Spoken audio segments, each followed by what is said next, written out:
আমি এখন জনগণের জন্য, দেশের জন্য, মানুষের জন্য কাজ করতে চাই। আমার প্রধানমন্ত্রী হওয়ার কোনো শখ নেই। জনগণের সরকার প্রতিষ্ঠিত হবে। দেশের বাইরে আমার কোনো ঠিকানা নেই, এটাই হলো আমার ঠিকানা। বেগম খালেদা জিয়া বাংলাদেশের ইতিহাসে একজন আপসীন নেত্রীর জীবনী। খালেদা জিয়া একটি নাম যা বাংলাদেশের রাজনীতির ইতিহাসে চিরস্মরণীয় হয়ে থাকবে। আজ আমরা জানব সেই মহিয়সী নারীর গল্প, যিনি হয়ে উঠেছিলেন গণতন্ত্রের এক প্রতীক। এবং র্যাব এই লোকগুলিকে ধরে নিয়ে গেছে, নিয়ে যাওয়ার পরে এদেরকে নৃশংসভাবে হত্যা করেছে। নৃশংসভাবে হত্যা করেছে। শুধু হত্যা করে ক্ষান্ত হয়নি, তাদেরকে শীতলক্ষা নদীর মাঝখানে তাদেরকে ডুবিয়ে দিয়েছে, যাতে মানুষ জানতে না পারে। কিন্তু দেখেছেন, কিছুদিন পর তাদের লাশ ভেসে উঠেছে এবং মানুষ দেখেছে কি নৃশংসভাবে তাদেরকে হত্যা করা হয়েছে। কিন্তু খুনিরা সবাই এখনো ধরা ছোঁয়ার বাইরে রয়েছে। কয় লোক দেখানোর জন্য মাত্র কয়েকজনকে তারা ধরেছে, আরো বাকি অনেক রয়ে গেছে। এদের যে আসল হোতা, তাকে তারা ধরে নাই, তাকে ধরতে সাহস পায় না। এই যে র্যাবের কয়েকজনকে ধরেছে, জেলখানায় তাদেরকে জামাই আদরে রেখেছে, লোক দেখানোর জন্য জামাই আদরে রেখেছে। এবং আসল যে হোতা, এই যে র্যাবের জিয়া, এই জিয়াকে কেন ধরা হচ্ছে না?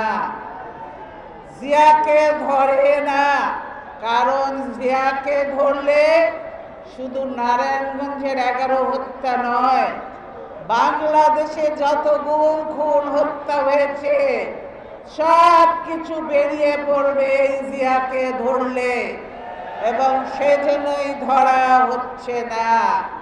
আমরা বলতে চাই, এই জিয়া ক্ষমতায় থাকার কোনো যোগ্যতা তার নাই, কোনো অধিকার নাই। অবিলম্বে জিয়াকে ক্ষমতার থেকে সরাতে বিদায় দিতে হবে, চাকরিচ্যুত করতে হবে। তারা মিথ্যে অভিযোগ করে বলে আমার সঙ্গে দেখা করলে তাদের চাকরি যায় অফিসারদের। আর আমি বলতে চাই, খুনি হয়েও কেন সে জিয়া এখনো ক্ষমতায় থাকবে, এখনো কেন সে চাকরিতে থাকবে? অবিলম্বে তাকে চাকরি থেকে বরখাস্ত করতে হবে, রিটায়ারও নয়। দেশের বাইরে আমার কোনো ঠিকানা নেই, এটাই হলো আমার ঠিকানা। এই দেশ, এই দেশের মাটি, মানুষই আমার সব কিছু। কাজে আমি দেশের বাইরে যাব না। দেশের এত সমস্যা, এই কোনো সমস্যা নিয়ে আলোচনা হয় না। আওয়ামী লীগ নিজের স্বার্থের জন্য দেশটাকে পর্যন্ত বিক্রি করে দিয়ে ক্ষমতায় থাকতে চাইবে। লেনমুখর্চির মতো তার হয়েছে। কাজে এই আওয়ামী লীগকে বিশ্বাস করেন না।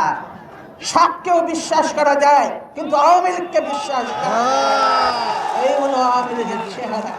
এই সামনে আগামী দিনে বাংলাদেশের জনগণকে আরে বলে শেখ সহ সংবিধান থেকে যে বিসমিল্লাহ দেওয়া হচ্ছে সেটা নয়, আল্লাহর উপর আস্থা বিশ্বাস দেওয়া হচ্ছে সেটা শুধু নয়।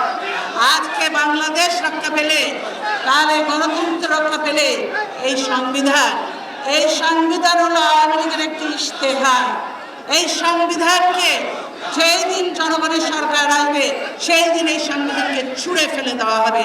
এই সংবিধান সে যখন আহ্বান করব, আমি বলেছি আমার কিছু চাই না, আমি এখন জনগণের জন্য, দেশের জন্য, মানুষের জন্য কাজ করতে চাই।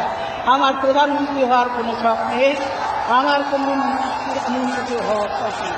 আমার শুধু আছে, আমি এই দেশের এই ছেলেমেয়েরা যারা নতুন ভোটার হয়েছে এবং জনগণ যারা ভোট দিতে পারে না, আগামী ভোট দিয়ে এই এই যে ভোটবিহীন সরকারকে তারা বিদায় করে দেশের জনগণের সরকার প্রতিষ্ঠিত হবে, সেটাই আমার একমাত্র লক্ষ্য উদ্দেশ্য।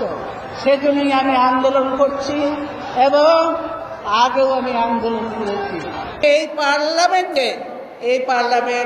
এক সম্পূর্ণ অবৈধ এবং এই পার্লামেন্ট থেকে কোনো আইন পাশ করার ক্ষমতা তাদের নাই, কারণ তারা জনগণের ভোটে নির্বাচিত নয়। বসে থাকেন গেটের সামনে, ঠিক আছে, প্রতিদিন আমিও আমার এরকমই কাজই করব, চলুক, কতদিন চলে? কি মনে করেছেন কি দেশটা কি আপনাদের একলার পৈতৃক সম্পত্তি হয়ে গেছে আওয়ামী লীগের? যে গুন্ডা বাহিনী দিয়ে আমাদের প্রোগ্রাম বন্ধ করতে চান, পুলিশ বাহিনী দিয়ে প্রোগ্রাম বন্ধ করতে চান, সাহস থাকে কাউন্টার প্রোগ্রাম করে দেখাতেন, সাহস নেই।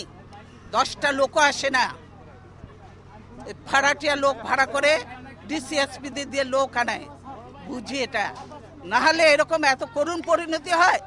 154টা সিট আনকন্টেস্টেড হয়ে যায়, আর বাকি রয়েছে কি, বাকিগুলোও করে ফেলবে। ওটা নিয়ে ওটা কোনো ইলেকশন নয়, এটা যে সিলেকশন হয়েছে, ভাগাভাগি নির্বাচন হয়েছে, এটা আজকে জাতির কাছে পরিষ্কার, দেশের মানুষের কাছে পরিষ্কার। তাই মানুষ আজকে ধিক্কার দিচ্ছে, ধিক্কার দিয়ে আমরা এই সরকারকে ধিক্কার দিই যে আজকে কি করছেন। আপনাদের সঙ্গে আমাদের কোনো বিরোধ নেই, আপনারা দায়িত্ব পালন করছেন, কিন্তু আমি মনে করি যে দায়িত্বটা সুন্দরভাবে পালন করেন, সম্মানের সঙ্গে, যাতে আমরাও কাজ করতে পারি, আপনারাও কাজ করতে পারেন, সেভাবে আপনারা করেন।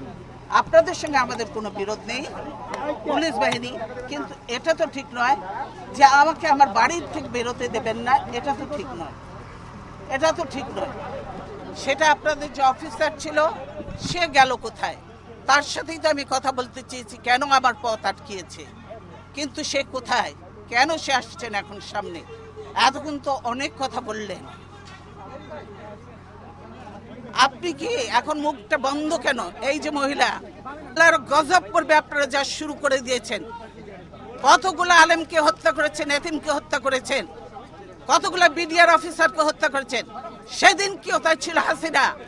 সেদিন হাসিনা কোথায় ছিল? এতগুলো অফিসারকে মারলো, 57 জন অফিসারকে হত্যা করলো, সেদিন হাসিনার এই ফোর্স কোথায় ছিল? কেন সে ফোর্স পাঠায় নাই? আসলে সে নিজেই জড়িত ছিল এই হত্যাকাণ্ডের সঙ্গে, সেজন্যই আজকে তো এমন অনেক আননোন চেহারা দেখা যায় যাদেরকে চেনা যায় না যে তারা আসলেই বাংলাদেশি কিনা। বাংলাদেশের আজকে যে কর্মসূচি ছিল, আপনারা যদি দেশকে ভালোবাসতেন তাহলে আজকে ছিল আমাদের সার্বভৌমত্ব রক্ষা এবং democracy for road March, democracy for March ছিল আমাদের কর্মসূচি।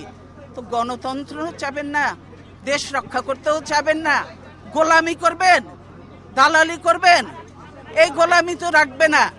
লিন্দুব দর্জির ইতিহাসটা পড়ে দেখেন, সেও কিন্তু টেকে নাই বেশি দিন, তাকেও বিদায় নিয়েছে এত দালালি করে, দেশ বিক্রি করে। কাজে এই দেশ বিক্রি চলবে না হাসিনার, দেশ রক্ষা হবে ইনশাআল্লাহ। দালালি বন্ধ করতে বলেন, আর হাসিনার দালালি করে লাভ হবে না। বাংলাদেশের মানুষের সঙ্গে থাকেন, জনগণের সঙ্গে থাকেন, দেশের মানুষের সঙ্গে থাকেন, তবেই কাজে দেবে, দেশ বাঁচবে, মানুষ বাঁচবে। আজকে সকলের দায়িত্ব হয়ে গেছে দেশ বাঁচানো, মানুষ বাঁচানো, আর আপনারা ঘরে ঘরে ঢুকে এখন মানুষ হত্যা করছেন। মনে করেন যে এগুলোর হিসাব নেই? এই মা বোনের কান্না, এই আলেম এতিমের কান্না, এই বিডিআর এর অফিসারদের ওয়াইফদের কান্না, এগুলি কি বৃথা যাবে? এগুলি কোনোদিনও বৃথা যাবে না। আজকে যারা এই জুলুম নির্যাতন করছেন তাদেরকে এদের মতো একদিন চোখের পানি ফেলতে ফেলতে, মুছতে মুছতে তারা চোখ অন্ধ হয়ে যাবে, বুঝলেন? এখনো সময় আছে, ধাক্কাধাক্কি বন্ধ করেন, ধাক্কাধাক্কি বন্ধ করেন। আমরা কেউ ধাক্কাধাক্কি করতে আসিনি, আমরা কোনো ধাক্কাধাক্কি করতে আসিনি। আমি বলছি আপনারা চাকরি করেন, আপনারা করবেন, কিন্তু এরকম আমাদের গায়ের উপরে উঠে পড়বেন না। দূরে থাকেন, দূরে থাকেন। আপনাদের জায়গা যেখানে সেখানে, আপনাদের রাস্তার তো থাকার কথা। আপনারা বাড়ির মধ্যে এসে গেছেন কেন?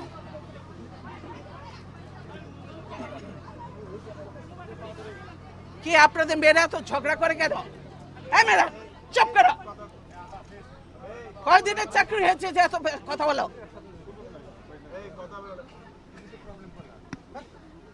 কিসের জন্য এত কথা বলো? চুপ থাকো, বেয়াদব কোথাকার।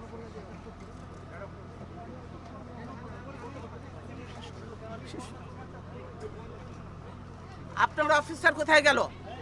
আসলো না? তাকে বলবেন আমার সঙ্গে দেখা করতে, আমি তার সঙ্গে কথা বলতে চাই। বুঝেছেন কি বোঝেননি কথাটা? এইটা তো বাংলা ভাষা নাকি অন্য কোনো ভাষায় বলতে হবে আপনাদেরকে? বুঝেছেন? সেই অফিসার কোথায়? তাকে বলেন আমার সঙ্গে দেখা করবে।